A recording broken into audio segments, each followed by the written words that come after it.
Hello there, I'm Miranda Gretton, and this is Take a Moment with NCHC, the show where we talk to you and your colleagues about experiences that affect you. Listen on your drive between patients or in your downtime, whenever you get the chance to take a moment. In this episode, I'm joined by actor, performer, director and producer Chris Rankin. For 11 years, Chris played the role of Percy Weasley in the Harry Potter franchise. He now lives in South Wales, but once upon a time, we actually went to school together. We sit down for a long overdue catch-up about Harry Potter, wellbeing and Chris's allyship to the LGBTQ+ community. It's an absolute joy to catch up with you after all these years. It's 2020. Careful. I think I'm trying to remember if the last time I saw you was when we did. It must have been Into the Woods. It must have been the last play at Northgate High School before I went off into college. Yeah. So year 11. Jesus Christ Superstar was my year 11. I mean, we do need to talk about Jesus Christ Superstar because you did play Ginger Did you not? Jesus. I did. Ginger Jesus. Yeah, it was a big thing back in the day. But our plays, we had a reputation at our I think school. we did. Yeah. They were epic productions. Yeah, they were. I look back on it. I think, were they that good, or were we like, is this small town thing? Is this like it was Could big for be. Dereham, or were we kind of going above and beyond what would be expected? And I think still, I went to see a high school production of Grease that a kid I worked with, who I directed in a BBC short, he was doing at his high school. I went to support him. He was playing Danny, and I kind of went in going, oh, I remember doing Grease at school, and it was great, but it was a high school show. I was like, okay. Yeah, we did go above and beyond every possible 100%, opportunity. 100%. We had sand on the stage. Yeah, Do you 5 remember? ton of sand and Sand. scaffolding and like And it roller was skates for the Forbidden roller Planet. skate- The dance routines, the songs, like we really went all out. And what's your overriding memory of that 5 years at Northgate and those plays? I mean, my overriding memory of those 5 years at Northgate was that it was just all about drama for me. Like I was the musical theatre kid. I was in the orchestra, I was in the bands, I was in the choirs, I did all of that. Doing the musical theatre stuff was like, that was life. And I did the youth theatre in Dereham as well, which was essentially like I a remember weekend that. extension to Northgate High School, really. So yeah, that was life. I loved it. I absolutely Yeah. loved it. And I think it set a lot of us up.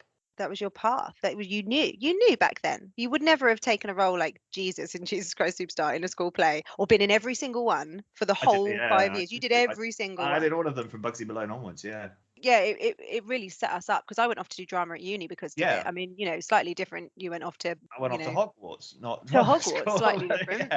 Yeah. We've just had that 20-year reunion. I mean, 20 years. Did you have any kind of sense when you were going into it that this was going to be such a life-changing, massive thing? I think on the surface, absolutely not. I think looking back in hindsight, you go, well, of course it was always going to be huge. It was, A, it was Harry Potter, and B, it was Warner Brothers, and it was a lot of money and a big series that they were making. So of course it was going to be something that was still talked about 20 years later. But I don't know if I was naive, but I think they did. I'm pretty sure they played it very cool with us and kept us kind of like, we're just having fun, we're just dressing up and pretending to be wizards, and somebody's going to point a camera at you and it's all cool. And then this film came out, and it hasn't gone anywhere. That first year of filming it was, I think we were just locked in a studio. I don't remember ever thinking this is going to be some kind of insane thing that's literally going to take over my life forever. If you're in the right place in the right place, surrounded by the right people, it's a huge, huge thing. And I know you go to a lot of the kind of Comic-Cons and things like that. That must be lush to meet loads of fans and to be in that world again. It's a lot of fun, and I think what's nice about it, and what I really like about it, is that it means so much to people. It really does. Those books changed people's lives. Those films changed people's lives, and it's weird now, actually, 20 years on, that our age group are the kind of the top of the original OG Harry Potter fans who are reading it when they were the right age to really be reading it, sort of 12, 13, 14. They're passing it down to their kids. Bonkers. To be a part of something, to go from the little school plays in Dereham, in Norfolk, to be part of something that is like a legacy to people. And as you say, it means so much. I mean, I don't know anything similar that people are so unapologetically gushy about. People of all ages shouting it from the rooftops and Unashamedly proud. Yeah, unashamedly. And I think it's okay to be, because it is literally everywhere. It's in Primark, it's in like everywhere this Christmas. It's like, every brand has got some kind of Harry Potter licensing deal on at the moment, and that's great. You know, it's still there and it's still as relevant now as it was 20 years ago. Not many things films especially don't stand up that long. As British people, we are horrendous at being proud of ourselves. So do you Yeah. find it? And you actually said to me before we started recording, when I said, oh, it's your accomplishments have got you here, and you were like, no, it's just being Ginger and in the right place. But so do you not find it easy to be proud of your accomplishments? I'm incredibly proud of it, but I still think that a lot of it was happenstance and luck. Yeah, it's a really odd one, because especially for something like Harry Potter, where they were open casting, and I got the part for writing for Newsround, Oh my God, I love like that. a competition winner, like right. Please, can I be in your film? Well, it was like it was essentially in 12 words or less on the back of a postcard, writing why you'd want to be in Harry Potter. And I wrote off this letter to Newsround, to Lizo Mazimba, basically going, I want to play Percy Weasley because I'm a school prefect and I'm ginger and I'm too old to play any of the others. But yeah, I don't know. I don't know what the process was of it going from me writing a letter to Newsround to suddenly getting an audition to like 5 days later getting the part. I don't know what the sort of in-betweens are. So for me, it was like, oh, right, he fits in. Done. There we go. Yeah, but isn't that interesting that that's the way that you view it? Whereas an outsider would view it as you took a chance, you wrote that letter. Some people would say, oh, they're doing a casting for that. Oh, I'd love to be in that film, and Yeah. then not do anything with it. You took a leap. That's huge, and you put yourself out there potentially for rejection, and actually it went somewhere. That's a huge learning example that we should all just take Say leaps. yes. Just say yes. Absolutely. That's what I do. I say yes to everything. It just doesn't always work out well, but you live and you learn, don't you? Like, what's the worst thing that's going to happen is you're going to go, well, that wasn't the best thing I've ever done. I don't know if all community healthcare settings have as many diehard Harry Potter fans as we have in ours. Based on our 20-year history, I'm going to need a little something from you, a little behind the scenes something that you can give me, bit of gossip. What have you got for me? I mean, the big one that's doing the rounds at the moment, because it was talked about, I think, on around the 20th anniversary thing, is the whole Peeves the poltergeist thing. Big character in the books, pesky ghost of Hogwarts that causes havoc. He's a poltergeist, and he's sort of a joker, I guess. And he was in the original film script. He doesn't appear anywhere in the film. And we filmed, well, I certainly filmed 2 or 3 scenes with Peeves the poltergeist. There's a whole bit, the sort of the Percy bit in the first film, where I take the first years up to the Gryffindor common room and we do the moving staircases and all of that and the password. And there's a whole bit in there where we meet Peeves the poltergeist, and he's chucking walking sticks and all sorts of things at the first years. And Peeves, must we have this? And introduce him and stuff. And it was played by Rick Mail. Stop. I was like awestruck at meeting Rick Mail. I think everybody was awestruck at meeting Rick Mail. And normally when we were filming stuff with ghosts, like, that's all computer wizardry. What? So That's brand new information. I'm sorry to put that out there, but yeah, no, like we'd film it all. Like, for instance, I 3 or 4 bits of dialogue with John Cleese as Nearly Headless Nick. Never met him, never saw him. So normally there'd just be some random person stood behind the camera reading the lines for the ghosts, and then they'd obviously get sort of inserted later. But Rick Mail came to Gloucester Cathedral and stood behind the camera and did Rick Mail for us for like 2 weeks. Just shouted, abuse at a load of kids. And he was the most wonderful human being I think I've ever met. He was just everything you'd want him to be.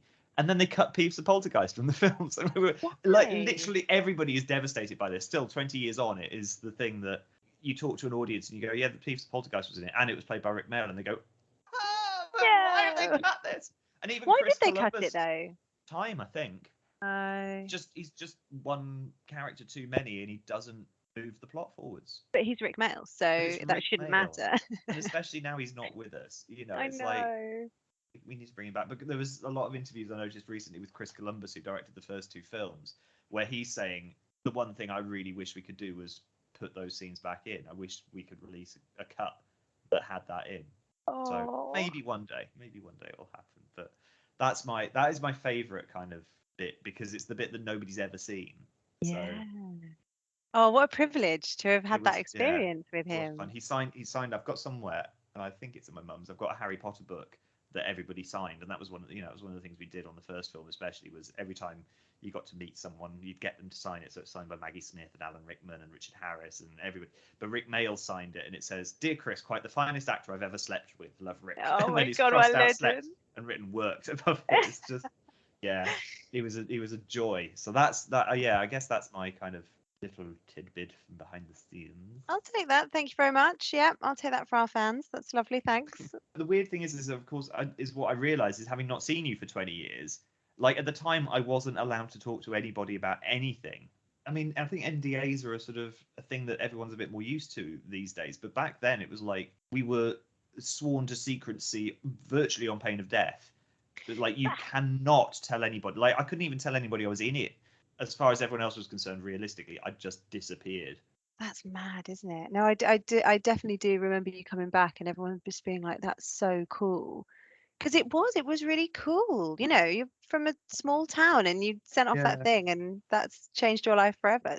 I love performing, but I love performing live. I'm happiest when I'm on a stage in front of an audience. That's my heaven, really. Put me in front of a camera, and it's enjoyable, but it's a really different process. Like, Mm. it's technical because you are reliant on everything coming together at the same time. Live performances give you a real ability to think on your feet, to turn on a sixpence when something goes wrong, to pick yourself back up and get on with it. You know, we've all had those moments, and granted, I only did it at school, but where you forget a line or you miss a step and you have that moment of doubt. You're like, "Oh my God, what have I done? I've ruined it. I Yeah, can't do this anymore." But because it's live, you have to pick yourself back up and get on with yeah. it. And that is a huge skill to take into adulthood. Healthcare professionals are taught to be very reflective. It's part of their learning. So it's, what would you do differently? What would you do better next time? And I imagine that being an actor and a performer must be quite a self-critical job as well. How do you quieten that self-critical voice after you've had a difficult day or difficult performance? It can be really difficult. In the performing world, we have this unfortunate thing of critics, reviews, and social media, which fortunately most of the time, I think in healthcare settings, you don't get. You don't treat somebody as a patient for them to then write a sort of review of your care plan in the paper afterwards, and that can be really tricky to deal with. You hear it all the time. Actors don't read reviews. I don't really. Of course, you are always curious to know what people think about you, because all you want to hear is that people think you are wonderful. You don't want to hear when they think you are terrible, and it can be tricky if people go but you know what? For every one person that goes meh, there's 500-600 people, whatever, in that audience who thoroughly enjoyed themselves. And I guess it's a bit in a similar way. I suppose every day's a new day in a healthcare setting to some degree or other. You are doing the same stuff but with different people, patients, especially audience members, whatever that sort of crossover point is you're going to go and do the same thing you did yesterday. You're going to go and help people in some capacity. I'm going to go and entertain people in some capacity, but it's not normally going to be the same people I was entertaining yesterday. And somebody yesterday might have had a bad experience, but you know what? That was yesterday. There's nothing you can do about yesterday or how they personally felt about it. You can't please all the people all the time. But yeah, you go home at the end of the day as an actor and as a performer, especially in live theatre or live performance where it's gone. In TV, if you're in front of a camera, generally speaking, you don't go home until you've got it right. So that's a bit different. But you always think about what you can do better.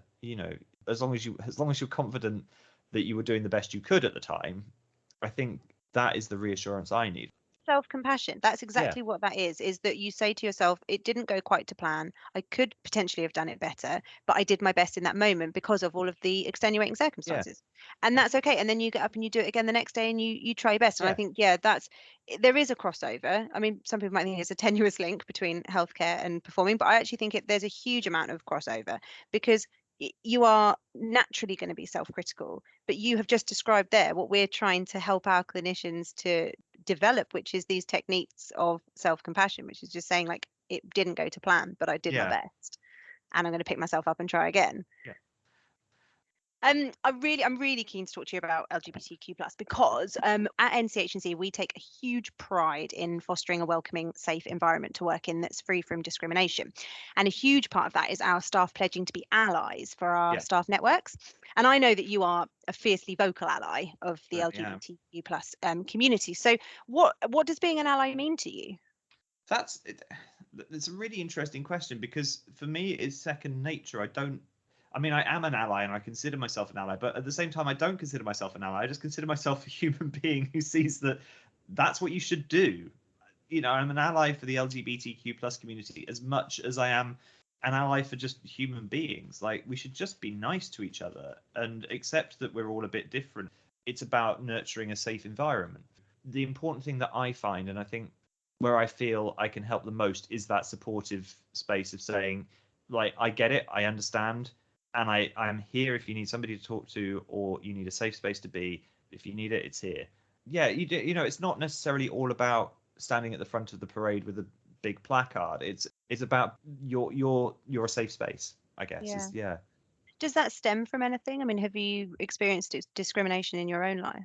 I mean, not specifically. I mean, you know, I grew up as a ginger kid, so let's face it, you know, it wasn't easy 100% of the time. Although I compared to a lot of gingers, I know I had it very easy. You know, I think I've always been surrounded by queer people and gay people, and you know, it's been a part of my life really as long as I can remember, and that's probably you know, without daubing it quite so stereotypically, but you know, I grew up surrounded by the performing arts, and that's a place that has always been a safe space for the LGBTQ plus community, you know, and it's always been there. And a lot of the people who are huge influences in my life are people from the LGBTQ community.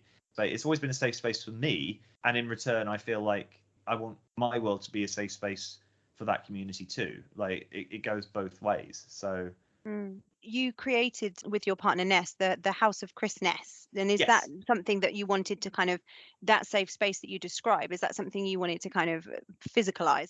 I mean, if we had the money and and the ability to do it, I think what we would love is just to have a big mansion house that was just like a literal safe house. Like, if you needed somewhere to be, there would be a space for you here. Physically, we don't have the space. Mentally, we do, and I think that would be the dream. Would be to adopt all the little people that need the help and the support and somewhere to, you know, somewhere to call home, because that is, you know, that's a huge problem, especially with young people. Is, you know, there's a lot of problems with people coming out, and especially I think what's changed a lot since we were teenagers was sexuality was quite binary, and if I'm honest, I don't remember any kids at school being gay. I No, mean, no, neither do I. I know some of them now that are and have come out since, but I don't remember there being any openly gay people at school 20 years ago. It just wasn't a thing that people were comfortable But being or talking. there were no role models. I mean, what do No, you know, like you said, we were watching Newsround and we were watching Grange Hill, and we, you know, there was never anything about sexuality at all. I don't remember anything it was still being coming out the back. tackled. It was still coming out the back of Section 28 then, you know, when it wasn't allowed to be Yeah, talked about exactly. at school. Yeah. So, But look um, at shows like Sex Education, you know, coming up yeah, with all of these different characters and the whole discussion about non-binary and girls go that way and yeah, boys go that way. And those two students who are like, well, I don't, where do I go then? yeah. And that whole conversation, you know, to be a young person now growing up watching shows like that and realizing that there are people you can identify with It's and it's being talked incredibly about. important. And I think that's where the House of Chris Ness kind of started from, was that, you know, Ness comes with me to all my events. Wherever, like, we go all over the world and you meet kids, say kids, but like from 11 to, I don't know, 25, you know, they're young people who say, and have done for years, you know, Harry Potter was a safe space for me, because this whole story about Harry Potter is about this kid who was the sort of the outsider who finds his people. That's one of the reasons I think why a large number of LGBTQ young people have sort of attached themselves to the Harry Potter fandom so strongly, because it's all about Hogwarts is a home for anybody who needs it, you know. And there's a lot of things in there that have made, and I hope will continue to make them feel like it's a safe space to be. And that's one of the things that I feel quite strongly about, is making sure Harry Potter remains a safe place Mm. for people who need it.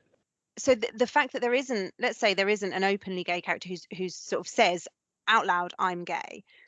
And yet the community has flocked to it because it's this safe space. It shows that it doesn't matter who you are. There is this safe and escaping a family who don't understand you and finding your tribe. And I find it really interesting that there doesn't need to be an openly gay character or an openly non-binary character in there for that to happen. I think that's great.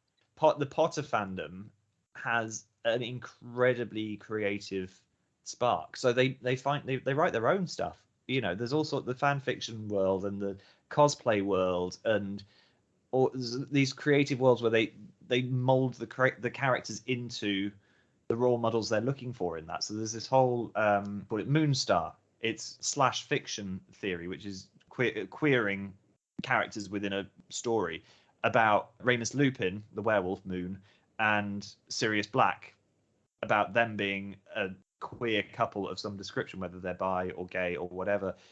So there's things like that within the Harry Potter fan community where people kind of read into these characters probably even further than the author has. In fact, certainly further than the author has, and sort of pick out nuanced little things about their relationships as friends or whatever. You know, like there's the Marauder storyline, which is Potter's dad and Sirius and Lupin and Peter Pettigrew, and looking at what their relationship is for men who spent a lot of time together and what was their relationship, and kind of reading further into it and delving into unknown stuff that hasn't been written about and kind of making it up for themselves.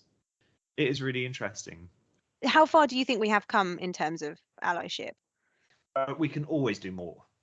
For me as an ally, it comes down to the same thing of just being accepting of something that isn't the same as you, and that's all it comes down to, is going, okay, that's not me, but that's them, and let's make it okay for them as much as it is for me. Thank you for listening to Take a Moment with NCHC. If you've enjoyed this podcast, please visit the podcast intranet page to leave a comment and for details of our other episodes. You can also follow NCHC on all social media channels.